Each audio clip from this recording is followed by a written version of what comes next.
जय हिंद बच्चों। आज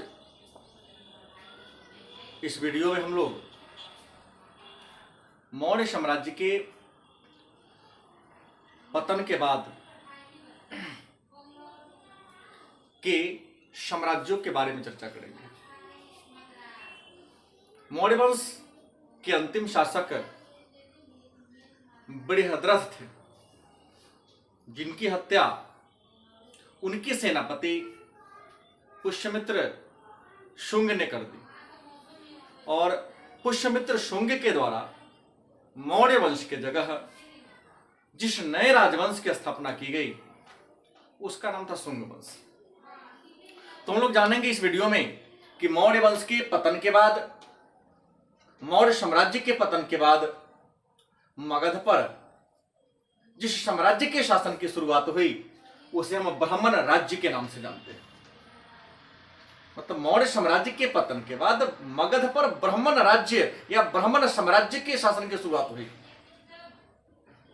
इसे ब्राह्मण राज्य या ब्राह्मण साम्राज्य इसलिए कहते हैं क्योंकि इस साम्राज्य के संस्थापक, इस राज्य के जो भी शासक हुए सभी ब्राह्मण जाति से संबंधित थे। मगध पर शासन करने वाले ब्राह्मण राजवंशों में शुंग वंश, कण्व वंश और आंध्र सातवाहन वंश। इसके अलावा एक और आता है वाकाटक वंश। चूंकि उसका संबंध मगध से नहीं है इसलिए मैं उसका चर्चा नहीं किया हूं। तो शुंग वंश, कण्व वंश और आंध्र सातवाहन वंश मगध पर शासन करने वाले ब्राह्मण राजवंश थे। तो आज की इस वीडियो में हम लोग केवल शुंग वंश और कण्व वंश के बारे में चर्चा करेंगे। आते हैं शुंग वंश। शुंग वंश जो मगध पर शासन करने वाला पहला ब्राह्मण राजवंश था। इस वंश का शासनकाल 185 ईसा पूर्व से 73 ईसा पूर्व के बीच था। इस वंश के संस्थापक पुष्यमित्र शुंग और अंतिम शासक देवभूति था। इस वंश की राजधानी विदिशा थी। विदिशा जो वर्तमान समय में मध्य प्रदेश में रायसेन जिला में। कहा जाता है कि अशोक के मृत्यु के बाद मौर्य वंश के जो भी शासक हुए, चाहे वह दशरथ बना हो, संप्राति हो, जालौक हो, कुणाल हो, सारे कमजोर, अयोग्य थे।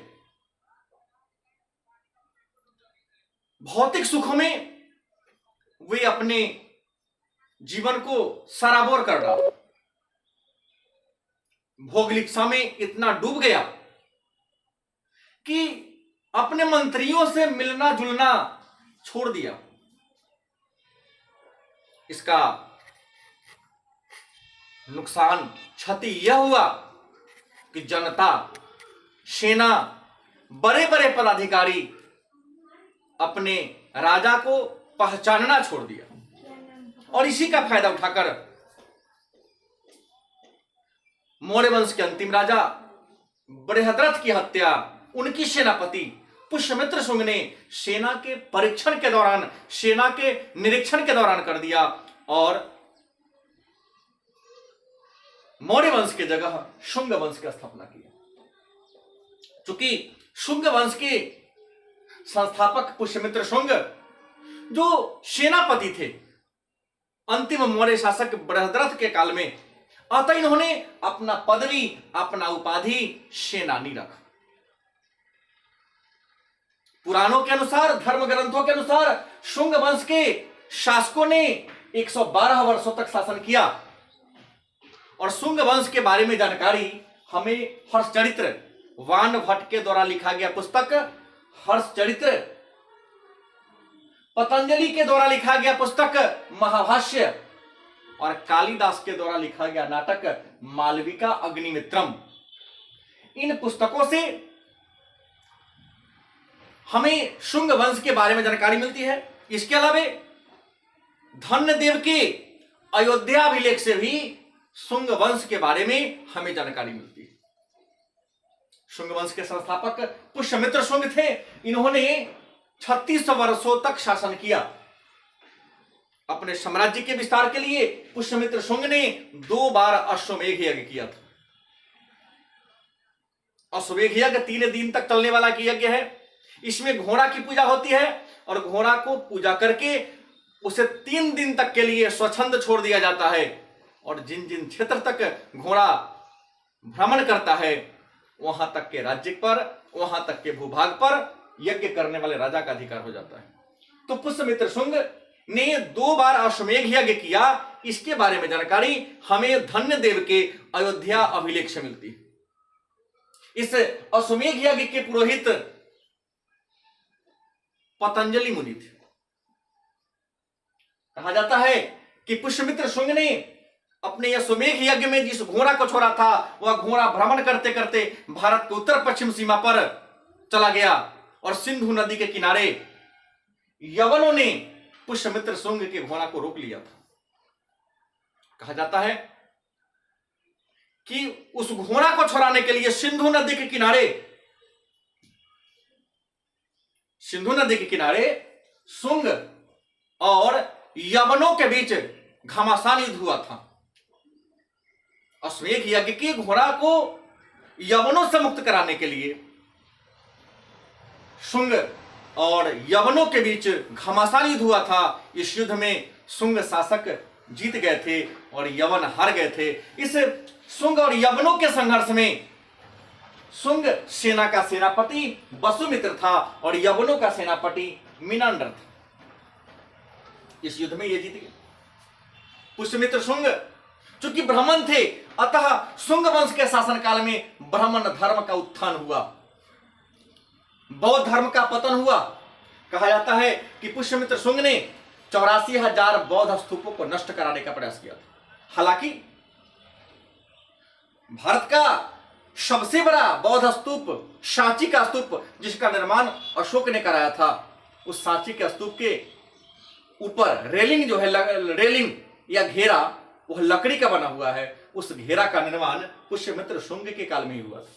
हालांकि कुछ लोग लिख देते हैं कि 84,000 बौद्ध स्तूपों को इन्होंने नष्ट किया था। बहुत सारे बौद्ध संतों का इन्होंने हत्या भी किया था।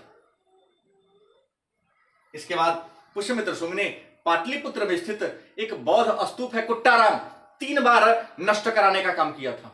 लेकिन जब भी नष्ट कराने जाता, भविष्यवाणी हो जाती, अनहोनी की भविष्यवाणी को सुनकर इन्होंने नष्ट कराने से ये कर दिया, रोक दिया। पुष्यमित्र शुंग का उत्तराधिकारी उसका बेटा अग्निमित्र बना। मतलब शुंग वंश के दूसरे शासक अग्निमित्र थे। अग्निमित्र के शासनकाल में भी यवनों का भारत पराक्रमण हुआ था। इसके बारे में जानकारी हमें गार्गी संहिता में मिलती है। गार्गी संहिता से पता चलता है कि अग्निमित्र के शासनकाल में यवनों का दूसरी बार भारत पर आक्रमण हुआ था। अग्निमित्र ने यवनों के आक्रमण को बड़ी वीरता से लड़ा और यवनों को भारत में घुसने से रोक दिया, उसे लौटने के लिए विवश कर दिया था। अग्निमित्र भारत के इतिहास में मालविका से प्रेम के कारण प्रसिद्ध है, क्योंकि मालविका नामक एक नर्तकी थी, इनके राज्य में रहती थी, जो बेहद सुंदर थी, उनसे प्रेम करते थे। तो अग्निमित्र और मालविका के प्रेम प्रसंग का वर्णन भारत के शेक्सपियर कालिदास ने अपनी नाटक मालविका अग्निमित्रम में किया है। मालविका अग्निमित्रम कालिदास के द्वारा लिखा गया नाटक है। इसमें इन्होंने यवनों के भारत पराक्रमण और अग्निमित्र और मालविका के प्रेम प्रसंग के बारे में चर्चा किया है। शुंग वंश के अन्य प्रमुख शासक वसुज्येष्ठ, वसुमित्र, भद्रक, भागवत और देवभूति अंतिम थे। अंतिम शासक देवभूति थे। इनकी हत्या इनके मंत्री वासुदेव कनव ने कर ली। मतलब शुंग वंश के अंतिम शासक देवभूति थे। इस देवभूति की हत्या इनके सेनापति वासुदेव कनव ने कर दिया और हत्या करके शुंग वंश के जगह एक नए वंश के शासन की शुरुआत हुई। उस नए वंश का नाम था कनव वंश। मतलब शुंग वंश के बाद मगध पर कनव वंश के शासन की शुरुआत हुई। कनव वंश का शासनकाल 73 ईसा पूर्व से 28 ईसा पूर्व के बीच था। कनव वंश के संस्थापक वासुदेव कनव थे और इस कनव वंश के अंतिम शासक सुशर्मन या सुशर्मा थे। कण्व वंश में कुल 4 शासक हुए, वासुदेव कण्व, भूमिमित्र, नारायण कण्व, सुशर्मा। कहा जाता है कि इन 4 शासकों ने, कण्व वंश के 4 शासकों ने 43 वर्षों तक मगध पर शासन किया। इसमें भूमिमित्र के बारे में, भूमिमित्र के द्वारा जारी किया गया कुछ सिक्का मगध में मिला था, क्योंकि कुछ ऐसे सिक्का मिले हैं जिस पर भूमिमित्र खुदा हुआ है। कहा जाता है कि कण्व वंश के अंतिम शासक सुशर्मा थे, जिनकी हत्या सिमुक नामक एक व्यक्ति ने कर दिया और कण्व वंश के जगह एक नए राजवंश की स्थापना किया, शुरुआत किया, जिसे सातवाहन वंश या आंध्र सातवाहन वंश के नाम से जानते हैं। तो सातवाहन वंश के बारे में चर्चा हम लोग कल करेंगे। धन्यवाद।